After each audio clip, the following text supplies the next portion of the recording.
जिन वटा व्या है उडामी अबाणा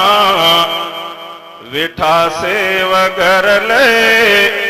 आहिन वेगाणा अदा जिन वटा व्या है उडामी अबाणा वेठा से वगर ले आहिन वेगाणा अदा जिन वटा व्या ओए सजो लो पुल बजो हो अब बेलबो है कदहीं को बे आटो अबे सांकबो ओए सजो लो पुल बजो हो अब बेलबो है कदहीं को बे आटो अबे सांकबो कदहीं को बे आटो अबे सांकबो चवंदो रो न बस कर मुंहिंजा राजराणा अदा जिन वटा व्या है उडामी अबाणा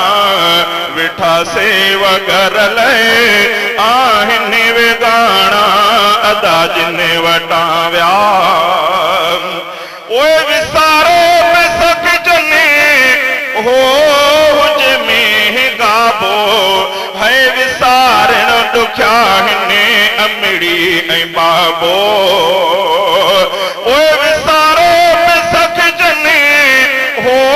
हुज में गाबो है विसारण दुख्या हिने अमड़ी ऐं बाबो विसारण दुख्या हिने अमड़ी ऐं बाबो नथा नेण बस कने ओ रोण खान माणा अदा जिन वटा व्या ओए बच्चे खे जो थे कुछ हो मथा भई अचन प्या अब्बा चाको आहे हर हर पुछन प्या उन्हनि जान बन जा न ॿियो को संभाले उन्हनि जान बन जा न ॿियो को संभाले जुदा जिन खां थी व्या ओए ख़बर तिन खे आहे अबे ऐं अमड़ जो है जियर कदुर नाहे जुदा जिन खां थी व्या ओए ख़बर तिन खे आहे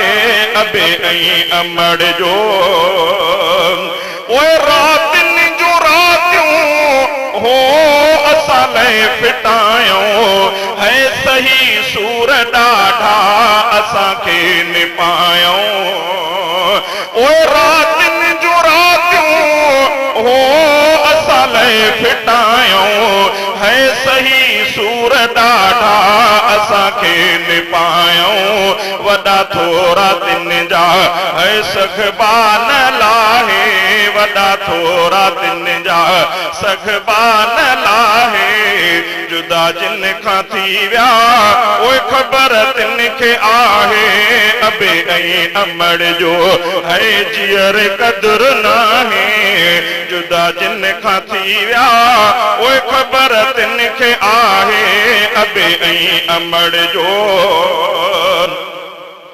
ओए माओ पीउ जी हाकिम हो ॾिनी जिन गुलामी आहे मुल्क तिन जो सॼो ही सलामी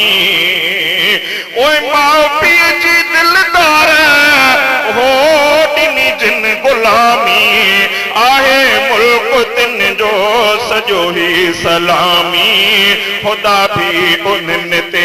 पियो रहमत वसाए खुदा भी उन्हनि ते पियो रहमत वसाए जुदा जिन खां थी व्या ओए ख़बर तिन खे आहे अबे ऐं अमड़ जो है जियर कदुर नाहे जुदा जिन खां थी व्या